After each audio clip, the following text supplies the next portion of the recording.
Seniors Matchday 23 Ghana Premier League na bawie Accra Kotoko lose where Aduana lose media marble draw. What it means is it is an advantage for Kumasi Asante Kotoko Matchday 23.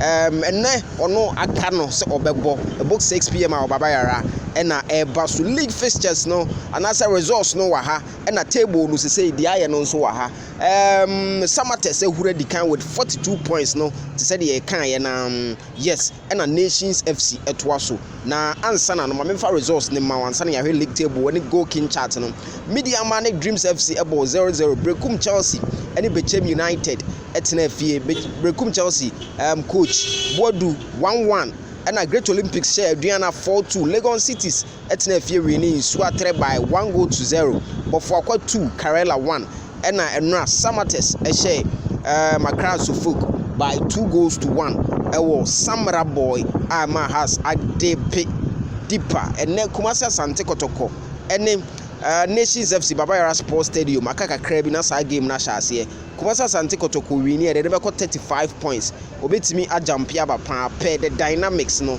to say league table no say na here Samates 42 points Nations FC Egra 37 points or one outstanding game Aduana ono so Egra 36 points Kumasi Asante Kotoko esha about 35 now 1 point different Brekum Chelsea 34 yes and Bechem United 33 Mediama 33 and Suatre Mine 33 or also the 7th Accra Kotoko 32 and Kumasi Asante Kotoko 32 points Kumasi Asante Kotoko winning game na ebe jumping up 4th position or about 35 points into and about 4th position. That's the good news for Kumasi Asante Kotoko. So Kotoko it's me shed dia oba 4th position on the Ghana Premier League and 10th position, you know, and on the Great Olympics, equal 31, and 11th position, Legon Cities, equal 31, 12th position, Accra Lions, or 30 points, 13th position,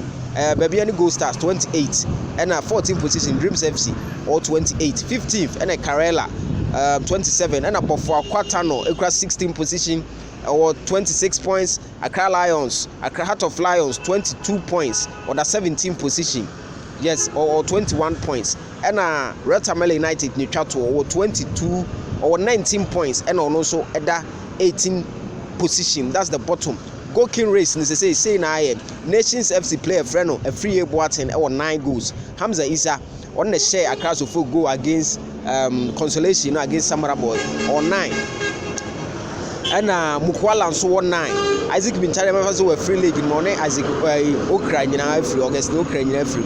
Into Goalging charts na sana and Mankona 8. Dauda also above 08 and Musa also 8 points. So Ghana Premier League the sana Kumasi Asante Kotoko Nations here train.